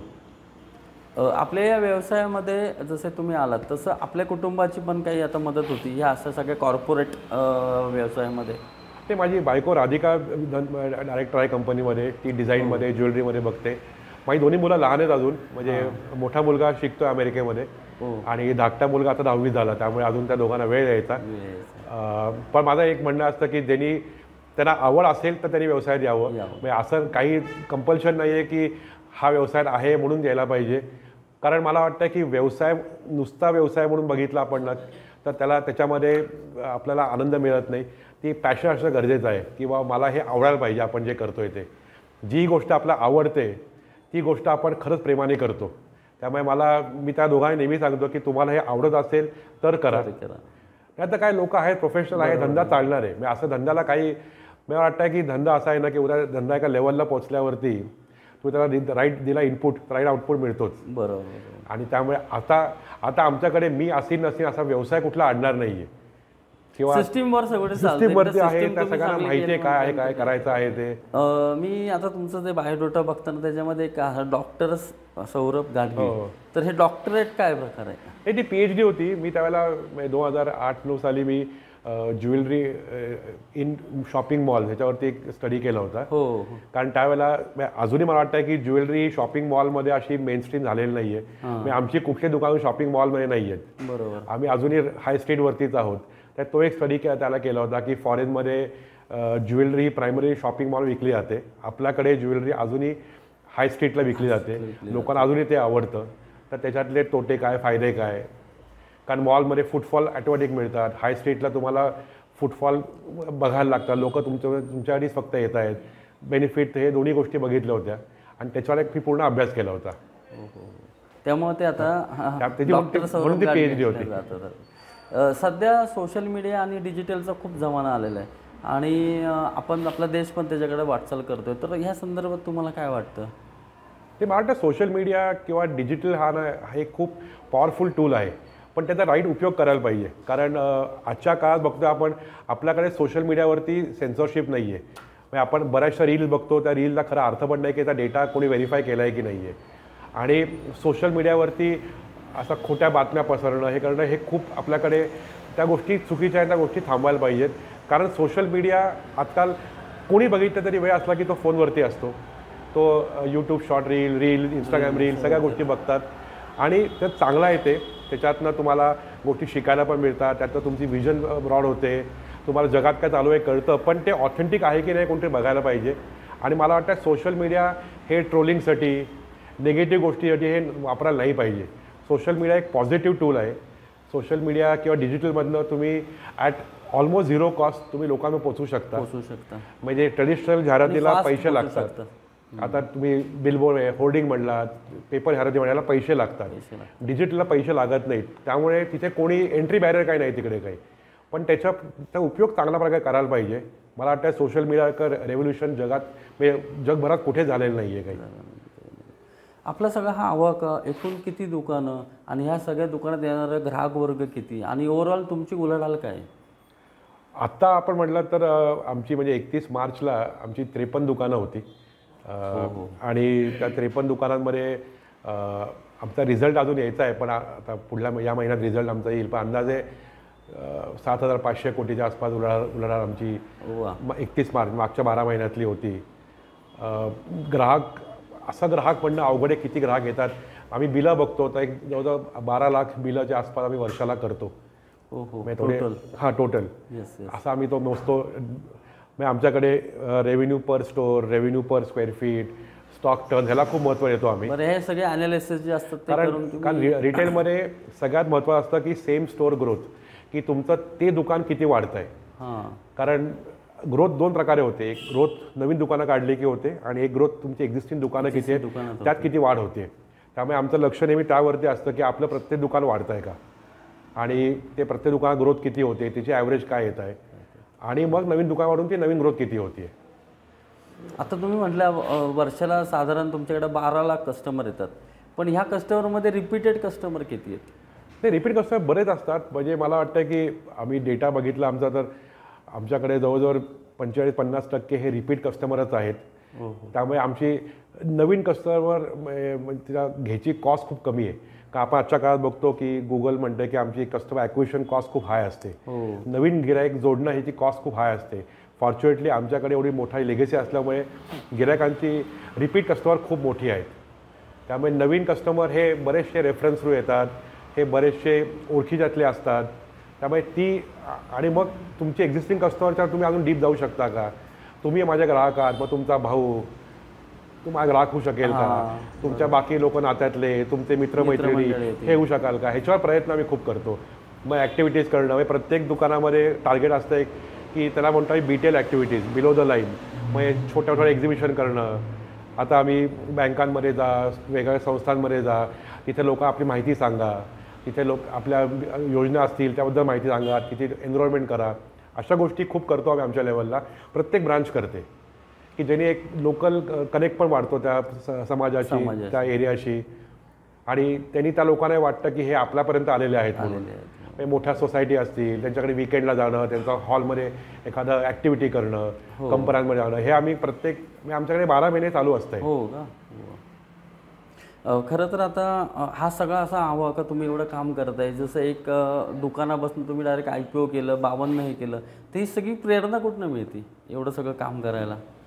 मला वाटतं प्रेरणा म्हणजे प्रेरणा मला स्वतःकडनं हवी. कारण मला वाटतं की प्रत्येकाला ना एक लेवल येते की ज्यानंतर तुमच्याकडे पैसा असतो की तुम्ही आरामात राहू शकता. त्यानंतर तुम्हाला एक स्वतः पॅशन लागते की मला काहीतरी वेगळं करायचं आहे, मला काहीतरी करायचं आहे. जे आपण त्याला पहिलं स्वप्न बघायला लागतं की माझं स्वप्न काय आहे ते. मला नेहमी असं वाटायचं की म्हणजे मी जेव्हा म्हटलं RBIमध्ये असताना मी मोठ्या ज्वेलर भेटायचो, तेव्हा मला वाटतं की आपण आपलं एकच दुकान आहे, आपण असं कधी मोठं होऊ शकू का. मग ते एक स्वप्न होतं की आपण तेवढं मोठं करू शकू का. मग त्या स्वप्नातनं आपलं हळूहळू आपण टप्प्याटप्प्याने पुढे प्रगती करत जातो. आणि आपण नुसतं प्रॉफिट हे ठेवलं ऑब्जेक्टिव्ह ना तर तुमच्या व्यवसायाला एक खूप लिमिटेशन येतात.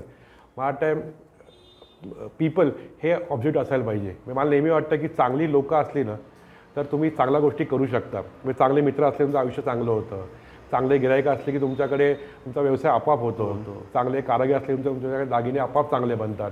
त्यामुळे मला वाटतं की फोकस ऑन पीपल हे खूप महत्त्वाचं होतं. आणि एक स्वप्न होतं मला, दाजी काका नेहमी सांगायचं की असं आपण तू कर, बघ गोष्टी मोठ्या, तू करू शकशील, शिक्षण झालेलं आहे पूर्ण.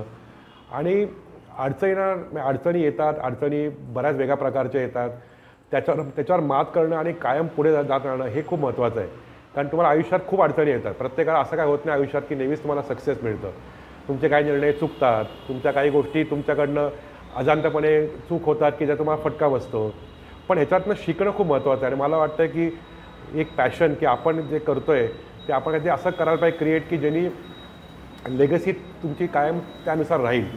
म्हणजे मला वाटतं की दाजी काका जेव्हा आले सांगलीतनं पुण्यात तेव्हा पुन्हा गाडीला कोणी ओळखतच नव्हतं. सांगली छोट्या गावामध्ये होतं. मग आता लोक दाजी काका ओळखायला लागली. मग त्यानंतर पुढलं पाऊल काय होतं ते हे करणं की ज्यांनी तुमची लेगसी कायम राहील. आणि ह्याला मला वाटतं की सगळ्यात महत्त्वाची तुम्हाला जी मिळते सर्टिफिकेट ती म्हणजे तुम्हाला लोक कॉपी करतात. म्हणजे मला वाटतं की कॉपी करण्याचा अर्थ की तुम्ही काही चांगलं करताय म्हणून लोक तुम्हाला कॉपी करतात. त्यामुळे या गोष्टी आहेत. आणि एक आपल्या कायम ती एक ड्राईव्ह असायला पाहिजे. मला लोक विचारलं की तू अजून किती वर्ष काम करणार आहेस, तर मी म्हणतो जोपर्यंत मला स्वतः आतून वाटतंय ना की आपण काहीतरी याचं व्हॅल्यू ॲडिशन करू शकू तोपर्यंत मी काम करणार आहे. आता मग असे तुम्ही दाजी काका आणि ह्या पुणेकरांच्या सांस्कृतिक ह्याच्यामध्ये खूप सहभाग असायचा आणि त्यांचं सहकारी पण असायचं. तर आपण आता कॉर्पोरेट लेवलला गेलं तर एक सोशल रिस्पॉन्सिबिलिटी म्हणून आपण काही सामाजिक कार्य आपल्या या कंपनीच्या माध्यमातून करतो. आपण बऱ्याच गोष्टी करतो सामाजिक लेवलला. आपण 2 गावं अडॉप्ट केलेली आहेत, एक पुण्याजवळ आणि एक औरंगाबादजवळ. आपण त्या गावांमध्ये त्या गावाला आपण इंडिपेंडंट करतोय. म्हणजे पैसे न येतात त्यांना आपण रोजगार उत्पन्न करून देतोय. तिकडे बायका रजाया करतायत, काय हे करतायत, मग ते आपण त्या विकून देतोय. त्यानंतर आपण बाकी संस्थांबरोबर म्हणजे काय ओल्ड एज होम्स आहेत ह्याच्यासाठी काम करतोय, आपण म्युझिकसाठी काम करतोय. अशा अनेक गोष्टींना करतोय. कारण मला नेहमी वाटतं की लोकांना आपण आपल्याकडनं ना नुसतंच पैसे न देता लोकांना आपण जरा का त्यांना आपण इंडिपेंडंट केलं आणि सेल्फ इंडिपेंडंट केलं तर त्याने ते पुढे त्यांचं कायम भलं होऊ शकेल. एकदा मदत करण्यापेक्षा त्यांना तो रोजगार मिळवून देणं. आम्ही त्याच्यावर काम बरंच करतो. आमच्याकडे अख्खा एक CSR डिपार्टमेंट आहे आणि पब्लिक झाल्यावरती तुम्हाला CSR वरती अख्खा एक रिपोर्ट द्यायला लागतो. कारण तुमचा 2% तुमचा प्रॉफिटच्या 2% किंवा CSR राहतो आणि तो CSR तुम्ही काय केलं तर कमिटी असते CSR वरती आणि तुम्हाला अख्खा एक अहवाल द्यायला लागतो. तुम्ही कुठं खर्च काय केलं तुम्ही ते. त्यानिमित्ताने तुम्ही हे सामाजिक काम करत असतात. खरं तर आपला जो प्रवास आहे जो RBIचा एक इंटर्नशिप करणारा स्टुडंट ते आत्ता मॅनेजिंग डायरेक्टर आणि प्रेसिडेंट चेअरमन आपल्या PNG ज्वेलर्सचा. तर हे सगळा प्रवास तुमचा खरंच प्रेरणादायी थक्क करणार आहे. आता नवीन तरुण उद्योजक तयार होतात तर त्या उद्योजकांना आपण काय सांगाल? मी खरं लोकांना नवीन लोकांना आता सांगतो ना, मी बरेच जातो कॉलेजमध्ये लोकांशी बोलायला आणि मला वाटतं ही आत्ता नवीन पिढी आहे ना ते का राईट आता टाईममध्ये आहेत. कारण हा आता वेळ आहे ना की ज्याला तुम्हाला भांडवल किंवा तुम्हाला ॲक्सेस टू इन्फॉर्मेशन हे खूप सोपं आहे. आता नवीन लोकांनी ना एक ठरवायला पाहिजे की मला काय करायचं आहे. आजकाल जगात खूप वेगळ्या ऑपॉर्च्युनिटी स्टार्टअप कल्चर इंडियामध्ये आलेलं आहे. लोकांना करायला खूप नवीन गोष्टी शक्य आहे. पण लोकांनी फोकस ठेवायला पाहिजे. एक मनात एक स्वप्न हवं आणि ते स्वप्न बघितल्यावरती ते स्वप्न तुम्ही रोज जगायला पाहिजे. कारण मला वाटतं की आपलं जे स्वप्न आहे ना ते आपण रोज जगलो तर ते स्वप्न पूर्ण होऊ शकतं. आणि आपला गोलपोस्ट आपण तोच ठेवायला पाहिजे. लोक खूप गोलपोस्ट बदलतात आजकाल. मला आता हे करायचं आहे म्हणतं मला ते करायचं आहे असं न करता तुमचं एक गोलपोस्ट आहे तुम्ही त्याकडे फोकस करून केलात ना आणि शॉर्टकट हे कधी सक्सेसफुल होत नाहीत. म्हणजे तुम्हाला तो हार्डवर्क करायला लागतं. तुम्हाला त्यामध्ये अडचणी येणार आहे. तुम्हाला त्यामध्ये खूप गोष्टी तुमच्या प्लॅनिंगनुसार होणार नाहीत. त्यामुळे तुम्हाला पेशन्स हवा. पण आय थिंक या जनरेशनला खूप म्हणजे वाटतं खूप ऑपॉर्च्युनिटीज आहेत, खूप स्कोप आहे. आजकाल ग्राहक पण खूप झालेला आहे. ॲक्सेप्टिंग एन्व्हायरमेंट असं आहे आणि त्यांनी खरंच स्वप्न बघावं आणि काही इम्पॉसिबल नाही आहे हे मनात ठेवावं. येस. खरं तर पुण्याचा सार्वजनिक गणेशोत्सव आणि आपलं पण नातं अतूट आहे आणि त्यातल्या त्यात तुम्ही तुळशीबाग गणपतीला पण दरवर्षी दर्शनाला न चुकता येतात. तर ओव्हरऑल हा पुण्याचा आपला वैभवशाली गणेशोत्सव आणि ह्या तुळशीबाग गणपतीविषयी आपल्याला काय वाटतं? ते वाटतं गणेश उत्सव म्हटलं की पुणेच नाव येतं आणि म्हणजे लोक भारतात सगळ्यातली ते लोक येऊन पुण्यामध्ये गणपतीला दर्शनाला येतात. गणपतीचे 10 दिवस म्हणजे इकडे जो एक माहोल असतो म्हणजे रस्त्यावरची गर्दी, देखावे, इकडलं वेगवेगळ्या प्रकारचे लोक जे म्युझिक लावतात, देखावे करतात, लोकांना बघायला आवडतात, ह्यानी एक प्रकारे एक गेट टुगेदर होतं. येस. तर मला वाटतं की ह्याच्यामध्ये एक खरंच चांगलं एक वातावरण असतं 10 दिवसात. आणि शेवटी आपण गणरायाचा जप करतो, आपण प्रार्थना करतो, आणि जी लोकं इव्हन फार करत नाही त्या पण लोकांसमोर रोज देवाचं दर्शन होतं. पण त्याचबरोबर वाटतं तुळशीबागचा उल्लेख केला तर तुमचा गणपतीचा जो मूर्ती आहे, तिची जी उंचाई आहे ती एक वेगळ्याच लेवलची आहे, आणि तिथे ती बाजारपेठ आहे, त्यामुळे तो गणपती व्यापाऱ्यांचा आहे असं म्हणलं तरी चुकीचं होणार नाही. पण मला वाटतं की त्याचं एक महत्त्व वेगळंच आहे, आणि मानाचे 5 गणपती म्हटलं तर त्याला एक वेगळा दर्जा आहे, त्याला वेगळं एक महत्त्व आहे पुणेकरांच्या आणि सगळ्यांच्या ह्याच्यामध्ये. तर मला नेहमी वाटतं की गणपती उत्सवात मी ते खूप वाट बघतो. म्हणजे आपल्याला गर्दी वाटते, रस्त्यावरती वाटतं, पण त्यापेक्षा असती जे देखावे असतात, जो माहोल होतो 10 दिवसाचा, तो एक खरंच म्हणजे एक वेगळा अनुभव असतो. मला वाटतं प्रत्येकाने तो अनुभव घ्यायला पाहिजे. या तुळशीबाग व्यापार कट्ट्यावरती आपण सौरभजी गाडगे यांच्याशी मनमोकळेपणाने संवाद साधला. परंतु या कट्ट्यावरती पुणे शहरातली अनेक नामवंत व्यापारी इथे येत आहेत. सराफ असोसिएशनचे उपाध्यक्ष बाळासाहेब आंबराळे असतील, स्टेशनरी कटलेरी असोसिएशनचे बरेच पदाधिकारी इथे आलेले आहेत, सवाई मसालेवाल्याचे इथं पदाधिकारी आहेत. खरं तर हा कट्टा म्हणजे व्यापाऱ्यांची मंदियाळी असती, आणि सगळे व्यापारी की आपली प्रेरणा कशी मिळावी आणि हा उद्योजक कसा घडला आणि ह्याच्यापासून आपला व्यवसाय अजून कसा वृद्धिंगत होईल, ह्या उद्देशानेच तुळशीबाग आणि मंडळाने पुढाकार घेऊन हा तुळशीबाग व्यापारी कट्टा चालू केला आहे. मला असं वाटतं आपल्या या व्यापाऱ्यांना सौरभ गाडगे यांची जर काही संवाद साधायचा असेल तर आपण त्यांना आपल्या मनातले प्रश्न विचारू शकता. सगळ्यांना नमस्कार. मी प्रशांत खंडेलवाल, तुळशीबागेत माझं दुकान आहे, प्रशांत उलन नावाने. मी सौरभ यांना एक प्रश्न विचारू इच्छितो. थोडासा मी लेट झालो, माहीत नाही हा टॉपिक घेतला की नाही, पण मी विचारतो. आता हे सगळं डायमंड्सचं लॅब टेस्टेड जे डायमंड्स आहेत ते आता तुम्ही गार्गी म्हणून लॉन्च केलेलं आहे. तर लॅब टेस्टेड डायमंड्स आणि रिअल डायमंड्स ह्याच्यात तुमच्या सेलमध्ये काय फरक पडला आणि पुढे काय होऊ शकतं, थोडंसं त्याच्याबद्दल जर माहिती दिली तर चांगलं राहील. नमस्कार प्रशांत. मला वाटतं आम्ही लॅब टेस्टेड डायमंड, लॅबग्रोन डायमंड आम्ही करतच नाही आहे. आम्ही इवन ते तुम्ही गार्गी म्हणलात की त्यात नॅचरल डायमंडच आहेत. लॅबग्रोन डायमंड आणि नॅचरल डायमंड फरक असा आहे की लॅबग्रोन डायमंड्स हे एका लॅबमध्ये बनतात, आणि जसं नेचरला म्हणजे high pressure high temperature diamond तयार होतो नेचरमध्ये, ज्याला लाखो वर्ष लागतात, तर हे जवळजवळ एका वर्षात हे लॅबमध्ये डायमंड तयार होतात.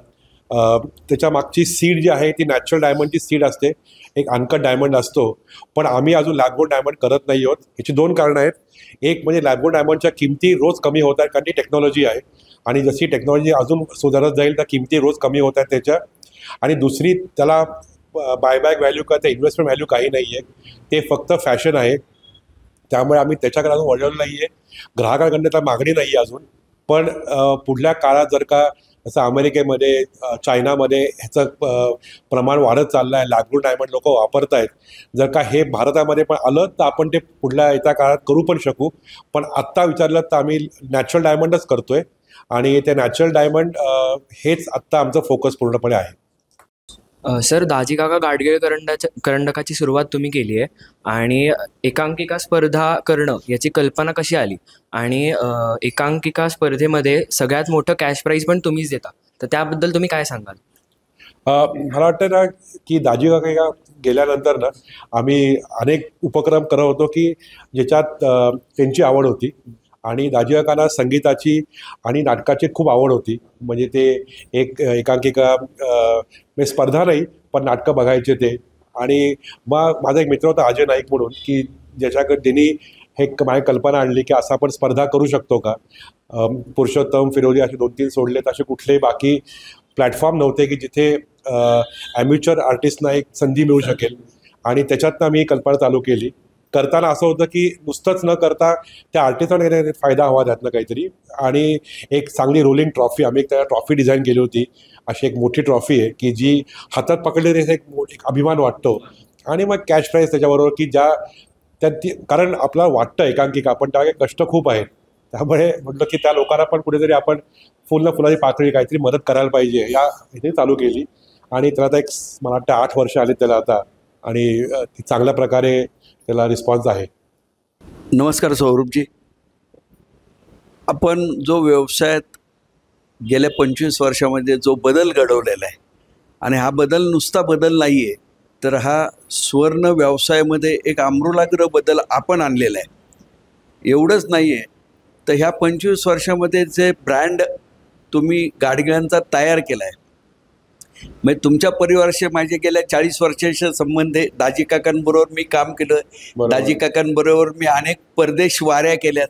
त्यामुळं दाजी काकांना मी जे पाहिलं आणि ते पाहत असताना मला तुम्हाला पाहताना जो आनंद होतोय की दाजी काकांनी बारीक बारीक गोष्टी ज्या सांगितल्यात त्या तुम्ही अंमलात आणल्यात, म्हणजे तो अनुभव म्हणून आणल्यात, परंतु तुमची विचारसरणी जी होती ती फिनिक्स पक्षाप्रमाणे होती आणि ती तुम्ही अंमलात आणल्यानंतर त्याची वाढ केली. आणि हे वाढ करत असताना तुम्ही सामाजिक बांधिलकी कधीही सोडली नाही.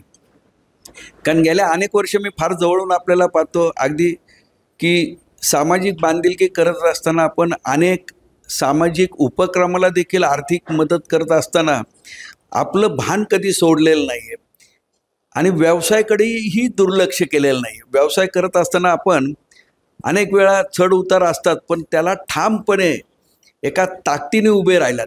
तर त्या अडचणीच्या काळात आपण कसे ताकदीने उभे राहिलात, ही एक महत्त्वाची गोष्ट आम्हाला तुम्ही नवउद्योजकांना सांगू शकाल का? नमस्कार बाळासाहेब. मला वाटतं तुम्ही खरं वेटरन आहात, नवउद्योजक नाही आहात. पण मला वाटतं की मी असं मगाशी म्हटलं होतं की अडचणी हा पर्सनल आयुष्यात, व्यावसायिक आयुष्यात येत राहणार आहे आणि प्रत्येकालाच अडचणीला मात करायला लागते.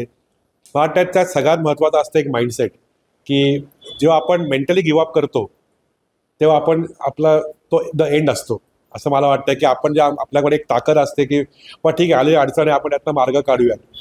मला एका सांगितलं होतं की छोट्या लोकांना छोट्या अडचणी येतात, मोठ्या लोकांना मोठ्या अडचणी येतात. राईट. छोट्या लोकांची तेवढीच ताकद असते अडचणी सांभाळायची, मोठ्यांची अजून जास्ती ताकद असते.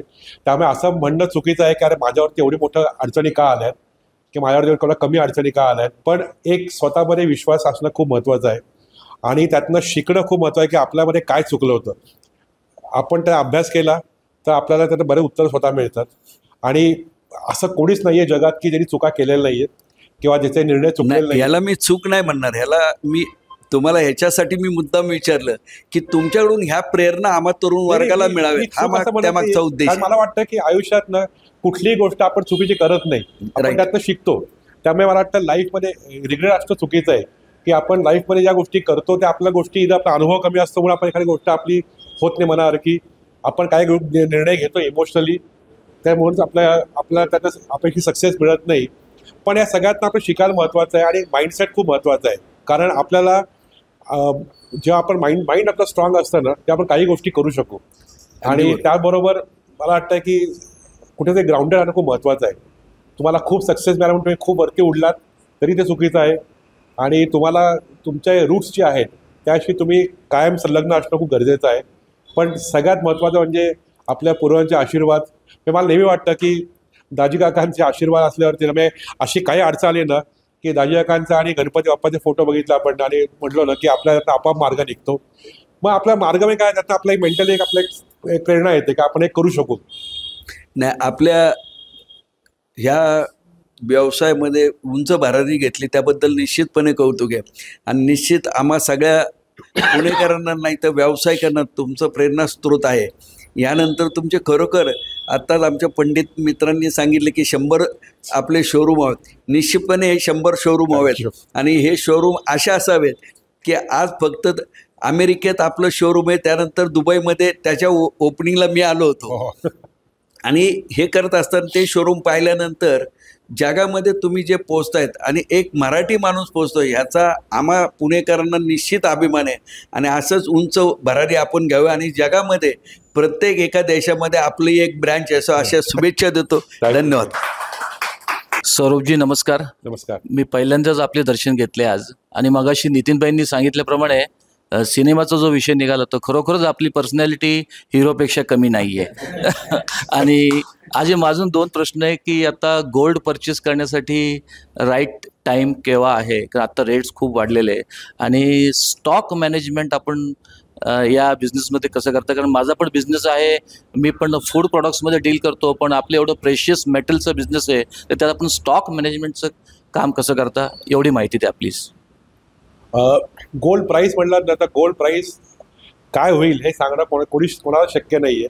मला वाटतं ते उद्या कोणी सांगितलं तरी ते चुकीचं असेल असं मी म्हणेन. कारण आत्ता काय आलं की फंडामेंटल बघितलं एक गोल्डमध्ये, तर गोल्डमध्ये पुढले आपण बघितलं 3-4 वर्ष तर गोल्डमध्ये तेजी राहणार आहे. कारण जगात अस्थिरता खूप आहे आणि gold is anti inflationary, gold is a store of wealth.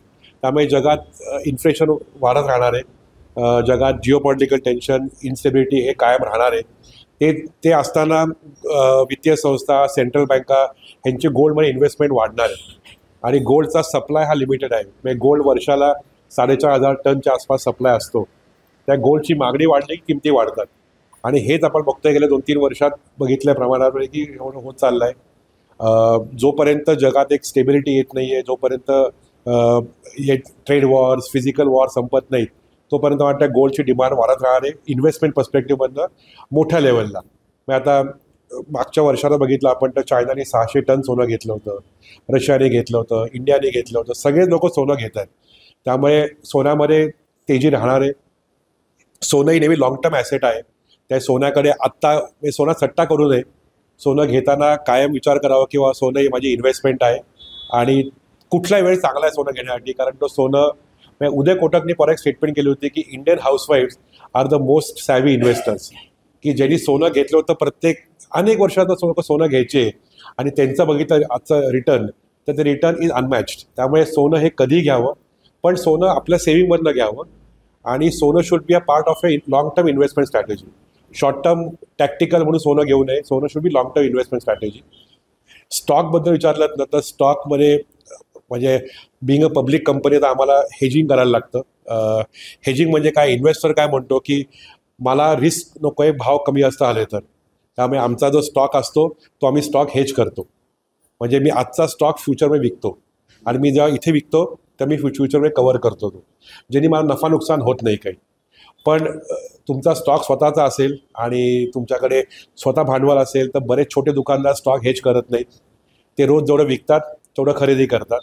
कारण भांडवल तुमचंच आहे आणि ते भांडवल वाढत जाणार आहे. त्यामुळे तुमच्याकडे डिपेंड की रिस्क काय आहे. तुमच्याकडे बाहेरचे पैसे असतील का कोणा बाकी सोनं असेल तर ते तुम्ही हेज करायला पाहिजे. कारण तुमची लायबिलिटी वाढणार आहे. तुमच्याकडे लायबिलिटी नसेल काही तर हेज करायची गरज नाही तुम्हाला काही. भांडवल तुमचंच आहे, ते वाढेल तर वाढू देते. मग रोज जर विकाल तर रोज खरेदी करायचं. Thank you so much. खरंच आहे, आज परंपराच्या व्यवसायाला छेद देऊन कॉर्पोरेट लेवलमध्ये आपला व्यवसाय नेणारे सौरभजी गाडगे यांच्याशी आपण मनमोकळेपणानं आणि अत्यंत दिलखुलासपणे इथं आपण त्यांच्याशी गप्पा मारला आणि त्यांचा सगळा जीवन प्रवास या तुळशीबाग व्यापारी कट्ट्यावरती उलगडला आहे. मी खऱ्या अर्थानं सौरभ गाडगे यांचं तुळशीबाग व्यापारी कट्ट्याच्या वतीनं मनपूर्वक धन्यवाद मानतो आणि आपल्याला भावी आयुष्यासाठी खूप खूप शुभेच्छा देतो. जी आपली आत्ता 52 स्टोअर्स आहेत ती लवकरच 100 स्टोअर्सकडे जावं आणि 7,500 कोटीची उलाढाल अजून वाढवावी आणि आपला CSR फंड जास्तीत जास्त होऊन सामाजिक कामात यावा अशी गणरायाचरणी प्रार्थना करतो आणि परत एकदा सौरभजी गाडगे यांचं आभार मानतो. नमस्कार, धन्यवाद. थँक्यू. तुळशी बागेचा